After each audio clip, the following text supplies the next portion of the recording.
परम प्रेममय जुगपुरुषोत्तम श्री श्री अनुकूल ठाकुरेर रातुल रांगा चरणे जानालाम आमार शतकोटी दंडवत प्रणाम। आमार भक्त प्राणदाता भाई बोन मा सकलके जानालाम जय गुरु।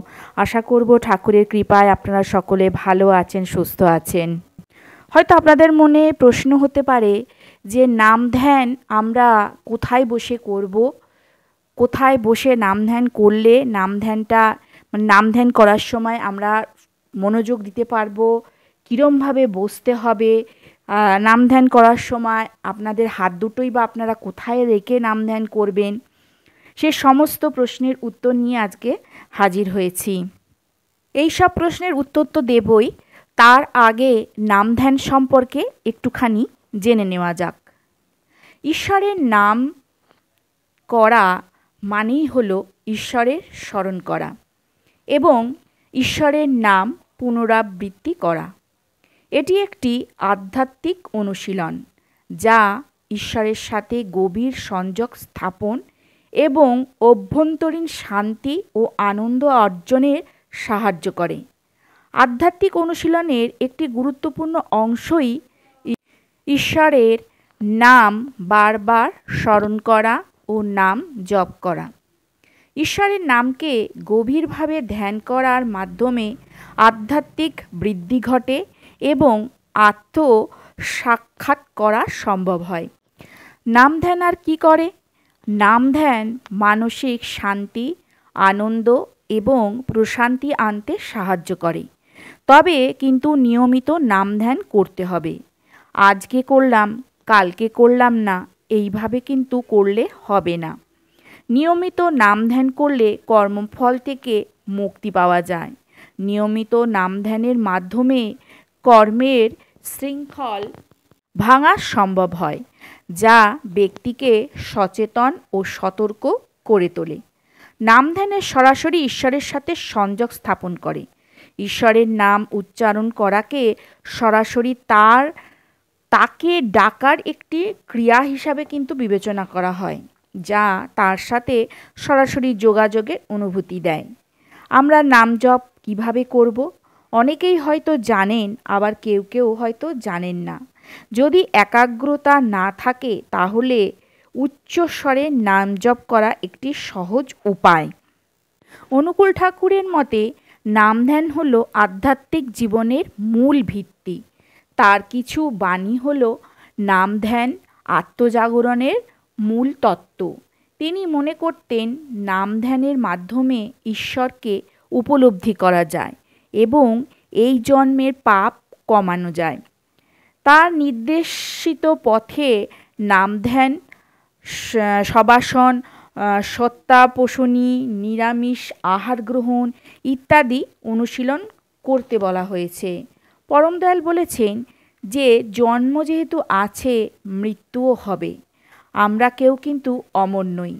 তাই মৃত্যুর আগে ধ্যানের মাধ্যমে ভগবানকে উপলব্ধি করা এবং এই জন্মের পাপ কমানোর জন্য ভগবানকে স্মরণ করা উচিত। তার জীবনে একটি বিশেষ ঘটনা ছিল যেখানে তিনি দৈববাণী শুনেছিলেন, মা ছিগ্গির নাম। এই বাণী শুনে তিনি গুরুর নাম স্মরণ করতে করতে একটি চরে পৌঁছালেন, যা তাকে সাহায্য করেছিল। নাম ধ্যান ছাড়াও ঠাকুর তার অনুসারীদের শবাসন, সত্যাপোষণী, নিরামিষ আহার গ্রহণ, পঞ্চবর্হী এবং সপ্তার্চির অনুশীলন মেনে সদাচার পালনের নির্দেশ দিয়েছেন। এবার আসা যাক মূল বিষয়ে। আমরা কিভাবে বসব, কিভাবে বসে আমরা নাম ধ্যান করব, কিভাবে আমাদের হাত দুটোকে রাখব, কোনখানে বসে আমরা নাম ধ্যান করব, সেই সব প্রশ্নের উত্তর নিয়ে। নাম ধ্যান করার সময় আসন অত্যন্তই গুরুত্বপূর্ণ। আমাদের বসার উপর অনেক কিছু কিন্তু নির্ভর করে। বাবু হয়ে পদ্মাসনে বসে ধ্যানের কথা অনেকেই বলেন, তবে যে আসনে বসে শরীরে কষ্ট কম হয় এবং অনেকক্ষণ বসে ধ্যান করা যায়, সেই আসনে বসেই ধ্যান করা শ্রেয়। এবার কোথায় ধ্যান করব? কোথায় ধ্যান করা শ্রেয়? যেখানে মানুষজনের বা যানবাহনের আওয়াজ নেই, অর্থাৎ কোলাহলহীন নির্জন স্থানে, অথচ আলো ও হাওয়া যথেষ্ট পরিমাণে থাকবে, সেই স্থানেই ধ্যান করার জন্য উপযুক্ত জায়গা। যে জায়গায় অবস্থান করলে মন সহজেই ইষ্টমুখী হয়, সেই রকম স্থানকেই ধ্যানের স্থান হিসাবে ব্যবহার করা যায়।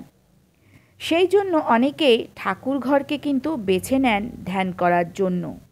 ঠাকুর ঘর অন্যান্য ঘরের তুলনায় অনেক বেশি শুদ্ধ, অনেক বেশি শান্ত, যেখানে প্রবেশ করলে মন এমনি শান্ত হয়ে যায়।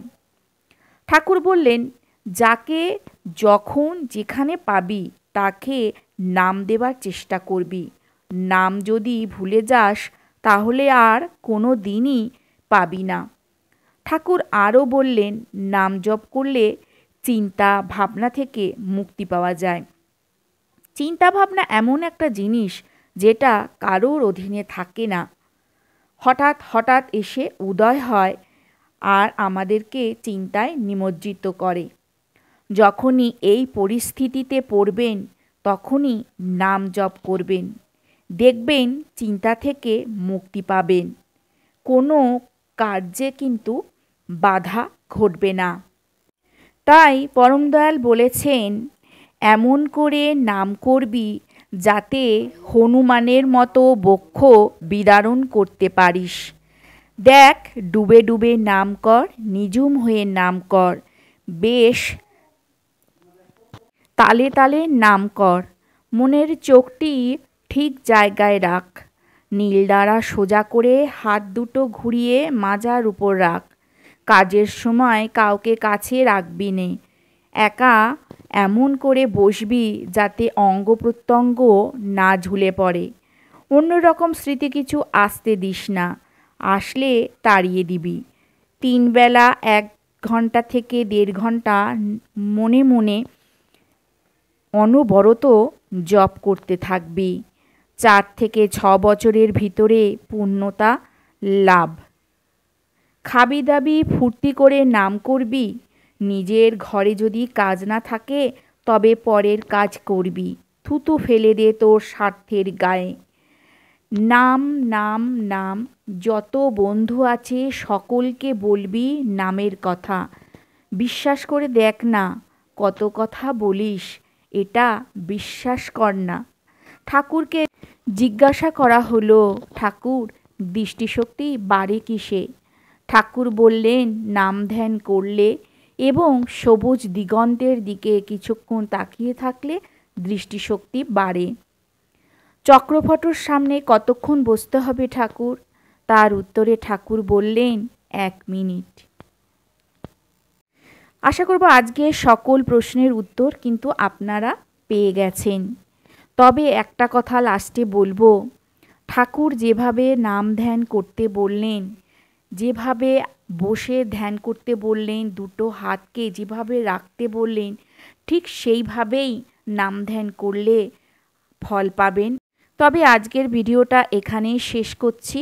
আশা করব আজকের ভিডিওটা আপনাদের ভালো লাগবে। আর যদি ভালো লাগে তাহলে অতি অবশ্যই একটা করে লাইক করবেন, কমেন্ট করবেন। আর যারা এখনও পর্যন্ত আমার পরিবারের সদস্য হননি তারা আমার চ্যানেলটাকে সাবস্ক্রাইব করে আমার পরিবারের সদস্য হয়ে যান। সবাই ভালো থাকুন, সুস্থ থাকুন, ঠাকুরের কাছে আমি এই প্রার্থনা করি। তাহলে আজকে চলি, কালকে দেখা হচ্ছে একটি নতুন ভিডিওতে। জয় গুরু।